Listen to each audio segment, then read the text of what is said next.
Happy 2026, folks. It's Nick MW, Rider by Night, Saturday night special.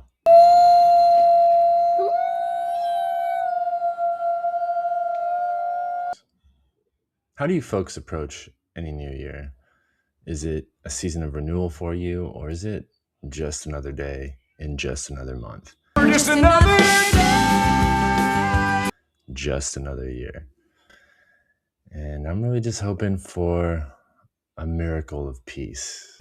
There are a lot of big things coming out in 2026, a lot to be excited about if you're into entertainment, into some necessary distractions from some of the uglier things that we have to deal with day to day, year to year. Those things beyond our control, like governments invading governments and displacing leaders, that kind of thing. So what's on the docket? What do we got? Does mean you will come back?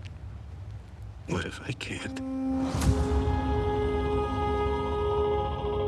I mean, Chris Nolan is a genius.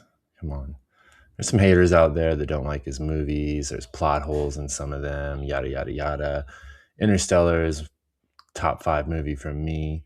Inception is up there, top 30. He's made a bunch of great films. The Odyssey looks like it should be epic. He knows how to utilize the medium. Great cast. The soundtrack's going to be a banger. I'm really looking forward to his take on that.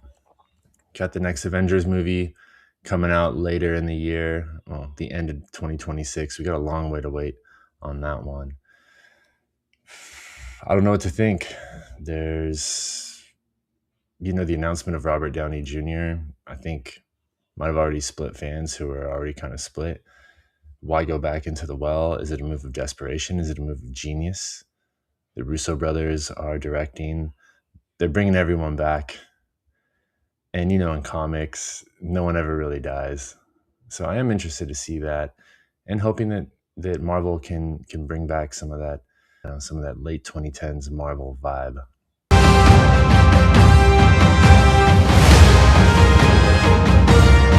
And of course, there's The Mandalorian and Grogu. It's the first Star Wars movie to hit theaters since Rise of Skywalker 2019 and the entire sequel trilogy debacle. Good Lord. Can Jon Favreau, can Lucasfilm capture the magic of Mando and Grogu, seasons 1 and 2, and translate that to the silver screen? I'm going to keep the faith. I'm going to keep hope alive thematically with the Star Wars universe and say, yes, this movie is going to be a hit. It's going to be fun. I hope it doesn't feel like an extended Mando Grogu episode, but perhaps the ending, the culmination of this arc, this phase of Star Wars storytelling, maybe set up something down the line in the future for Star Wars, the Starfighter films, or just opening the door for what the future will look like. We've been kind of stuck in the Skywalker swamp, Skywalker narrative for a long time, and Disney didn't stick the landing with that, which I'm going to circle back to later, sticking the landing with some of these major franchises. But in any case, I'm looking forward to Mando and Grogu.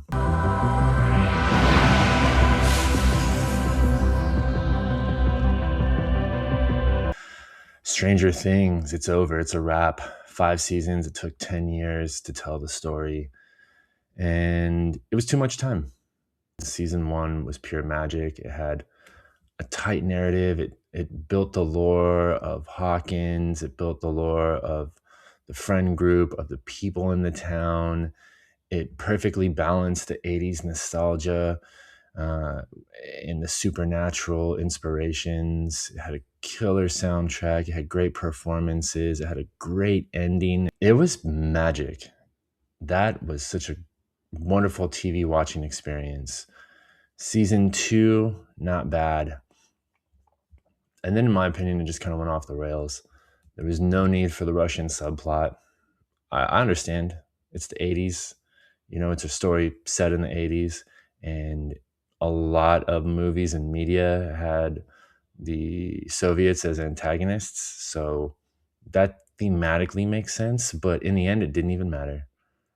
By season 4, that storyline was a wrap. Um, and we just moved on to the military and Vecna. So many plot holes, very unbelievable things that happened. Was the ending satisfying? Yeah. Yes. People wanted some main characters to die. Everybody survived. Oh, sorry. Spoilers. Everybody, everybody survived. It just felt like, and it goes this way with things when they become hits and big money gets involved, expand, tell more, make the story have more appeal to a broader audience, push it in different directions. Let's bring new characters in, and it's just too much. There were too many characters to effectively tell uh, quality stories for all of them and wrap up all their arcs. In this last season, it just felt like folks were having heart to hearts in the weirdest moments. When did the Upside Down become a place you could just kick it in? It was supposed to be a terrifying place filled with monsters and just horrific things, and they were kicking it in there. They were facing death and then stopping to chat about their own personal discoveries. Stranger Things, you got too big. What made that story so awesome was a group of friends, and the group of friends grew. You didn't have to worry about anybody dying except for Eddie. Why'd they kill Eddie? Why? What's the point? So Dustin could be. Anyway, overall, I think Stranger Things will be looked at as a what could have been